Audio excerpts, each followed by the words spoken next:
This is the story of Alicia Kozakiewicz, a 13-year-old girl who was abducted by an online predator and tortured for 4 days before being rescued by the FBI. Alicia Kozakiewicz disappeared from her home in Crafton Heights. The abduction captured the nation's attention as few cases do. She was abducted in an internet-related attack. What happened? It's exactly every parent's nightmare. Sit and watch it on TV and you never think it can happen to you. And my God, when it does happen to you. This guy was viewing Alicia Kozakiewicz. He live streamed this horrific treatment. We've got something. Alicia was a bright and cheerful girl who loved music, animals, and art. She was also curious and adventurous and enjoyed exploring new things on the internet. She had her own computer in her bedroom, where she would chat with her friends, play games, and surf the web. She was unaware of the dangers that lurked online and the predators who preyed on innocent children like her. One of the people Alicia met online was a person who called himself Scott. He claimed to be a 14-year-old boy from Atlanta, Georgia, who shared Alicia's interests and hobbies. He was friendly and supportive and made Alicia feel special and understood. He was also manipulative and deceptive and gradually gained Alicia's trust and affection. He asked her personal questions, such as her name, address, phone number, and school. He also sent her photos of himself, which were actually stolen from other websites. He was, in fact, a 38-year-old man named Scott Tyree, a computer programmer and a pedophile who had been grooming Alicia for 6 months with the intention of kidnapping her and fulfilling his twisted fantasies. On January 1st, 2002, Alicia disappeared from her home in Crafton Heights, a suburb of Pittsburgh, Pennsylvania. She had told her parents that she was going to lie down in her room after dinner, but instead she sneaked out of the house to meet a friend she had met online. She never came back. We were having a family dinner, and between dinner and dessert, as I was clearing the table, Alicia went up to her room, and we called her down for dessert, and she was gone. Alicia's parents went through a shock after realizing that she was missing. Meanwhile, the public was gripped by the story and followed every development and update on the news and social media. Many people expressed sympathy and support for Alicia's family and joined the efforts to find her. Others speculated about what happened to her and blamed her parents for not supervising her online activity. Some even doubted that she was kidnapped and suggested that she ran away willingly with her online boyfriend. As time went by, the chances of finding Alicia alive and unharmed diminished. According to statistics, most abducted children are killed within the first 3 hours of their disappearance, and only 2% are ever recovered. Alicia's parents and the authorities knew that they were racing against the clock and hoped for a breakthrough in the case. Alicia was taken to Tyree's basement, where he chained her to a bed and subjected her to unspeakable acts of RP and torture. He also broadcasted her captivity live on the internet. Alicia was terrified and hopeless. She thought she was going to die. But Alicia's nightmare was about to end. A man in Florida recognized Alicia from news stories and a missing persons flyer from the National Center for Missing and Exploited Children. He gave them Tyree's screen name and IP address and hoped that they could find him and save Alicia. The FBI traced Tyree's location and raided his house on January 4, 2002. They found Alicia in the basement. Half an hour later, they arrested Tyree at his workplace in Herndon. Alicia was taken to a hospital, where she was reunited with her parents. She had survived. In September 2003, Tyree was sentenced to 19 years and 7 months in prison. He was released in February 2019 and was assigned to a halfway house in Pittsburgh.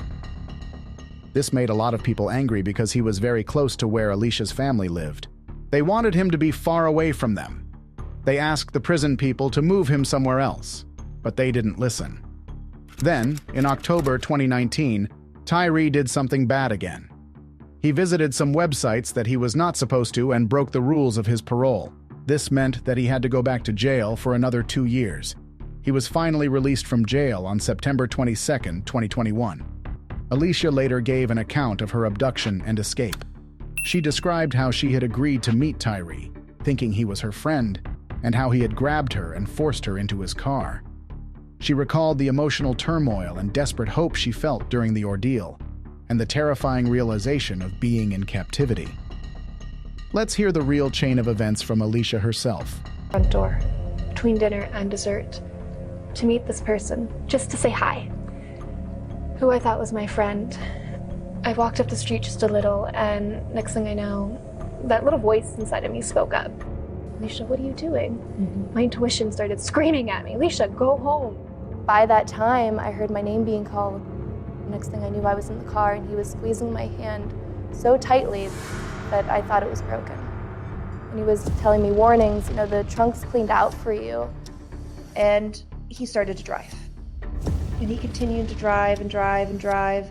And eventually he hit a toll booth. And he threatened me, but he couldn't stop my tears. I had this immense, great feeling of hope that he was going to get to this toll booth. The person inside would see me crying, they would be alerted, and it would all be over. The car pulled up to the toll booth, the money was exchanged, and the gate went up and he continued on, and I lost hope in that moment. And at that point I realized, okay, well, you're much bigger than me, and the time to fight and kick and scream is over. I need to do whatever I need to do to survive. He took me down into the basement, down these winding, long stairs, and inside was what can best be described as a dungeon, a really terrifying place, and it looked like there were things all over the wall that were meant to cause pain. And he propped me up on a table and he told me that this is going to be hard for you, it's okay, cry. He held me captive by a chain to my neck and a locked collar. And I mean, let your worst nightmares come to your mind, and that's what happened. Up until the fourth day, I had done whatever I had to do to survive. No matter how painful or humiliating or disgusting, I did it because I knew that my only chance of survival was to stay alive long enough for somebody to come find me. On that fourth day, he looked at me and he said, I'm beginning to like you too much. Tonight we're going to go for a ride. And I knew that that was when he was going to kill me. I thought about my family. I knew that my parents were looking for me and that they loved me and that they would find me. But would they find me in time? When was the last time I told my mom, dad, or brother that I loved them? Did they know that I loved them?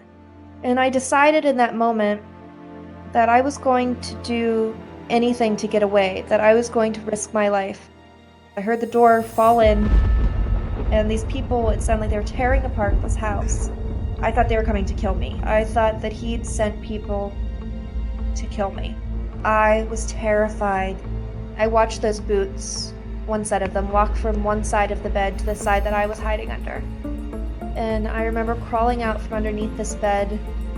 I was going to fight him, dragging that heavy chain behind me and staring into the barrel of a gun and thinking that this is it. This is the moment I'm going to die. And then he turned around. And then I saw the most beautiful letters in the alphabet. FBI, in bold yellow on the backs of their jackets. And I knew that I was safe. And I can remember my dad, he ran up and he gave me a hug. Nothing could hurt me ever again because my dad wouldn't let anything hurt me again. And that was when the nightmare was over, being in my family's arms. An amazing moment for us to be reunited, something that is truly a miracle that we never thought would happen. So what do you want to say to kids, 13 years old right now? Alicia's recovery was not easy. She had to cope with the trauma and the aftermath of her abduction. She had to deal with the media attention, the legal process, and the public scrutiny. She had to face the stigma and the judgment of some people who blamed her for what had happened. She had to rebuild her life and her trust in others. But Alicia did not let her experience define her. She decided to use it as a catalyst for change. She became an advocate for online safety and a voice for survivors of child abduction and sexual exploitation. She founded the Alicia Project, an advocacy group designed to raise awareness about online predators, abduction, and child sexual exploitation. She is also the namesake of Alicia's Law, which provides a dedicated revenue source for child rescue efforts. Alicia's Law has been passed in several states and has helped fund the Internet Crimes Against Children, ICAC task forces, a network of law enforcement agencies that fight child exploitation.